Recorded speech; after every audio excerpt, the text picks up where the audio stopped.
অন্য মানুষদের খবর দিয়েছেন, বিশেষ করে শ্রমজীবী মানুষের বঞ্চনা, কষ্ট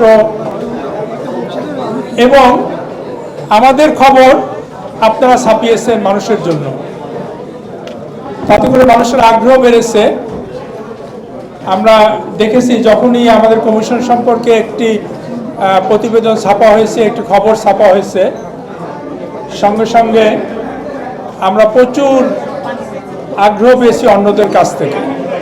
ইতিমধ্যেই আমরা একটু উপস্থাপন করেছি আপনাদের কাছে যে আমরা আজকে দুপুরে আপনাদের সবার সহযোগিতায় এই শ্রম সংস্কার কমিশনের সম্মিলিত প্রচেষ্টায় কমিশন সদস্য, গবেষণা টিম এবং আপনাদের সবার মতামতের ভিত্তিতে যে প্রতিবেদনটা আমরা প্রধান উপদেষ্টা মহোদয়ের কাছে উপস্থাপন করেছি সেটি সংক্ষেপে আপনাদের সামনে উপস্থাপন করা। এই জন্যই আজকে আপনাদেরকে আমন্ত্রণ জানানো, পাশাপাশি আপনাদেরকে আমাদের কমিশনের পক্ষ থেকে আন্তরিক কৃতজ্ঞতা ও ধন্যবাদ জানানো। কারণ এই 5 মাস কিন্তু প্রতিনিয়ত প্রতিদিন আপনারা আমাদের সাথে ছিলেন। আমার মনে হয় শ্রম সংস্কার কমিশনের খুব রাজনৈতিক কমিশন যে 2-1টা আছে বাদ দিয়ে সবচেয়ে বেশি কভারেজ হয়েছে শ্রম সংস্কার কমিশনের নিউজ। এর একটা বড় কারণ হয়েছে আপনারা নিজেরাই শ্রমিক, গণমাধ্যম কর্মীরাও শ্রমিক এবং আপনারাই এই দেশের শ্রমজীবী মানুষের বেদনা বেশি বুঝেন, কারণ তাদের সাথে থাকেন। আমরা একটু আগে বলেছি আমি যে আমরা যে রিপোর্টটা আজকে তৈরি করেছি এটি অনলাইনে অলরেডি আপলোড করা হয়েছে আপনার লেবার ফোর্স রিফর্ম কমিশনের ওয়েবসাইটে। এটি মূলত এই মূল রিপোর্টটা এত বড়, এটা 460 পেজের রিপোর্ট, সম্ভবত 460 পেজ।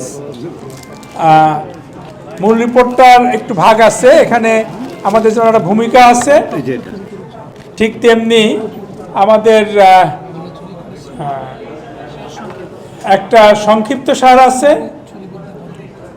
এখানে আমরা বিভিন্ন সংগঠনের কাছ থেকে যে লিখিত সুপারিশগুলো পেয়েছি প্রত্যেকটাই আমরা ছাপিয়ে দিয়েছি এখানে।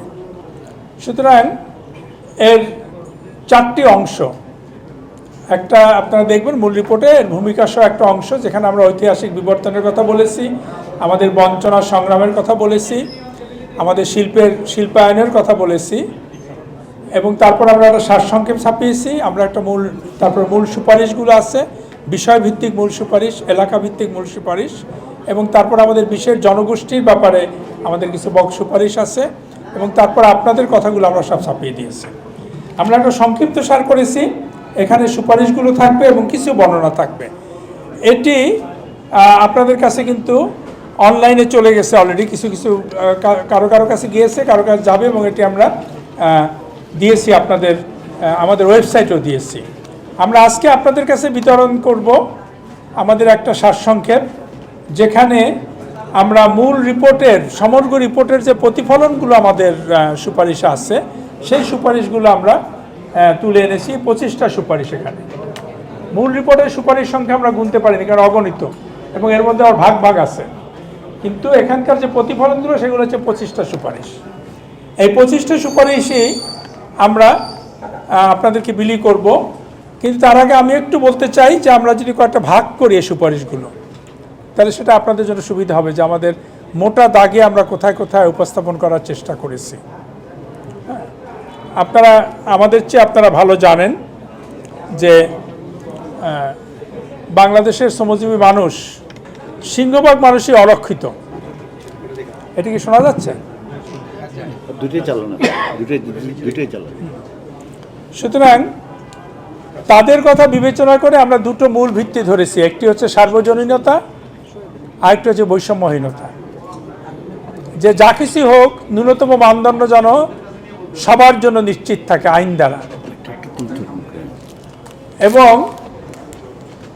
এই আইন বাস্তবায়নের জন্য প্রাতিষ্ঠানিক কাঠামোর সংস্কার আমরা চেয়েছি।